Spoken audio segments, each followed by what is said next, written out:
Welcome to this DaVinci Resolve Fusion node breakdown. Today is part 5 and the final part of our Particle Emitter Node.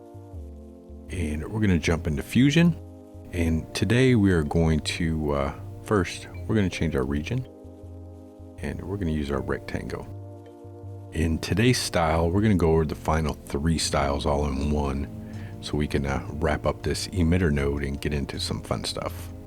But today we're going to be going over the line, the N-gon, and the point cursor. So let's jump into the line. Now, before we start actually seeing something happening with this line, we're going to make a few changes over here, and we'll leave this at 10 right now. But we're going to change our lifespan to 285, which is the length of our footage. Change the variance up to, let's say, 60. And we're going to give it some velocity, so they're moving across. And we can change up this velocity variance a little bit. So what the line does is it creates lines, and to be able to see this, I'm going to have to change the size. So let's up the size here, and let's actually make it 2 so we can see what's happening here. So it creates these lines, and the only thing you can change on it other than color size and fade controls is our initial fade of the line. And what that does is, if you look at the end, it's just a straight line. If we add fade to it, it tapers that end off to make it kind of look like it's moving. So that's what the line looks like. And let's fit this back. And so we can stop this from restarting. Again, we're going to go to our render, and we're going to change our pre-generate frames, so it's already stretching across on frame 1. So there we go. And before we jump into color and all that fun stuff, we're going to make a couple more changes. We're going to up this velocity a little bit so our lines are going a little faster. That's good. And we'll change our number variance a little bit just to offset it. And there we go. So if we jump back in our style, we can alter our color controls. We can change the colors. And I'm going to dip this down a little bit. And we can change our color variances if we want. And we can change our color over life. So if we come in here and make this, say, a nice bright yellow, we can add another one and change this to, say, a blue.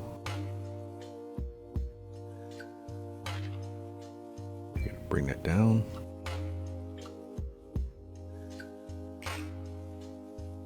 And we can add another one. Let's make this, I don't know, how's pinkish purple.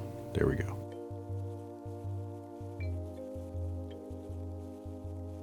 And we can bring this down. So now we've got, over our lifetime, our particles changing colors. Under our size controls, we can change the size like we did. I'll leave that at 2.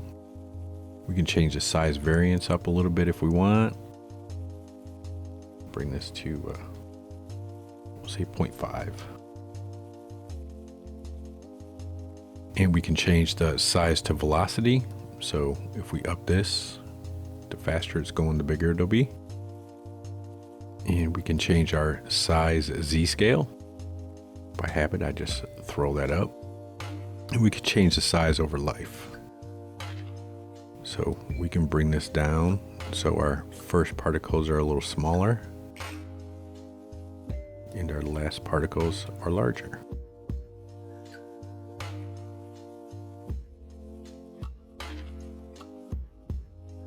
So there we go. And I'm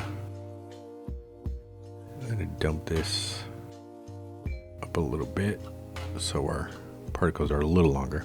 There we go. So we've kind of got that look going on. And down here in your fade controls, we can fade the front end or fade the back end, which you're not going to really see too much because you got to remember we extended this, so our back end is way, way back off screen.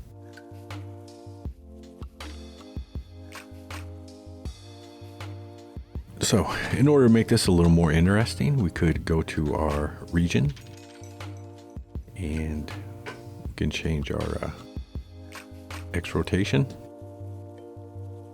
and go to the end, and let's say crank this 2000 maybe. See how that looks there. So it gives us a little break in our particles. Then we can go to controls and we can go into inherit. We can crank our inherit up so it gets a little bit of that movement going, and change our variance.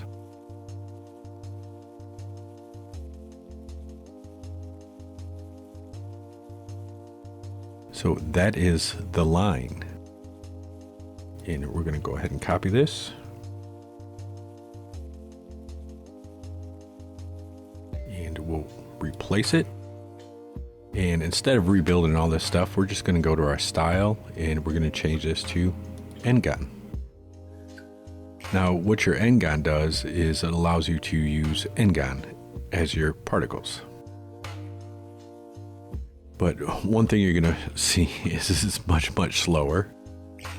And sometimes I find I start getting glitches in here with flashes of color and everything. So just watch what you're doing, especially if you start adding blurs and different things. But what the N-gon does is it allows you to change from circular to circular shaded to an N-gon with sides, and how it looks is dictated by how many actual sides you have. Right now it's got 5 like a star. We can change it to 3. So it's got 3 sides. And this N-gon starriness dictates the indentations of your sides. So if I put 0, you can see it's a triangle because we have 3 sides. If I go minus 0.5, it'll round those sides out. If I go 0.5, it'll make them go in. And then your color controls are all the same as the other nodes. And this one you do also have merge controls, so you can subdivide them and have a burn in if you want. And you've got blur controls.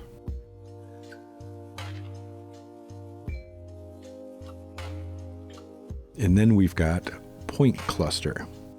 And what point cluster does is it operates just like the point node. But what it's doing is it's adding additional clusters. So if I go here and let me change this emitter number down to say 2, so you can really get in there and see what's going on. And if I start adding points around here, it's going to add additional points that are based off that original point, if that makes sense. So if I add 2 points, if this is our original one, it might add 2 more points at a random place. But instead of those 2 points having to process data as a particle, it's just copying that one particle and doing the same exact thing. And we can just cluster it up however many you want.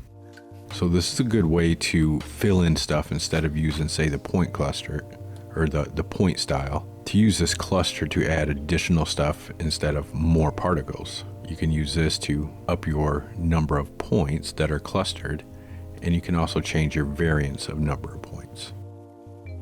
So if I go back to our controls and add, say, 100, it's going to add 100. And I can up or down the amount of clusters that are on there, so you can fill your points in a lot better.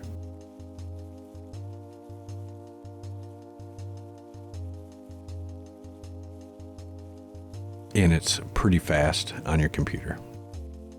So I can even up this to, say, 50, and it's giving me really good results at a really good speed. And let's try 100. And there we go. Nice results, and it's still super fast.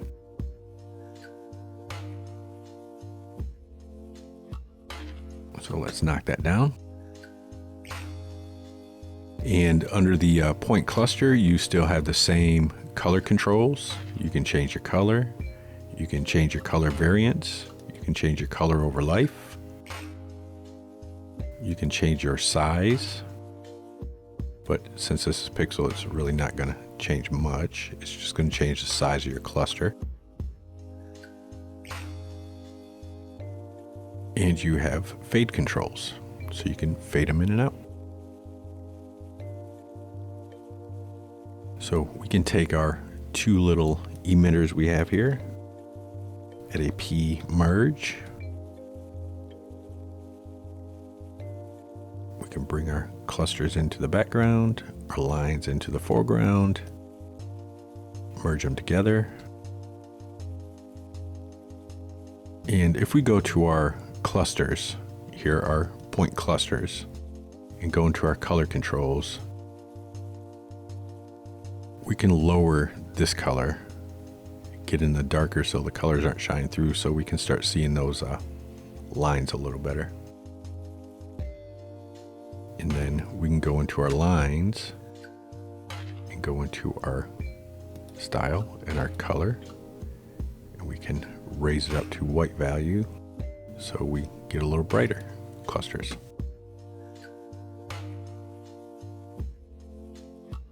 So now we've got both of them going at the same time. And we can actually go in this one and go to our region and go to the end, and we'll change our rotation, slow it down maybe, so they're offset. And there we go. And then we could come in and say add a blur.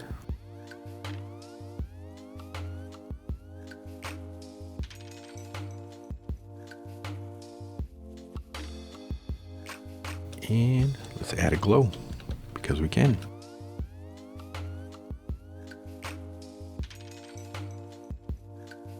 And there we go. It's using two emitters, both using the rectangle region, one using the line style and one using the point cluster style. And we also went over the N-gon. So that is the wrap up of the P emitter node. And our next ones, we'll start getting into fun stuff. And we'll be adding stuff like the flock and the follow and friction and forces and turbulence. So we can start seeing what we can actually do with these particles and make use of them instead of just lines repeating. So I will see you in the next node breakdown.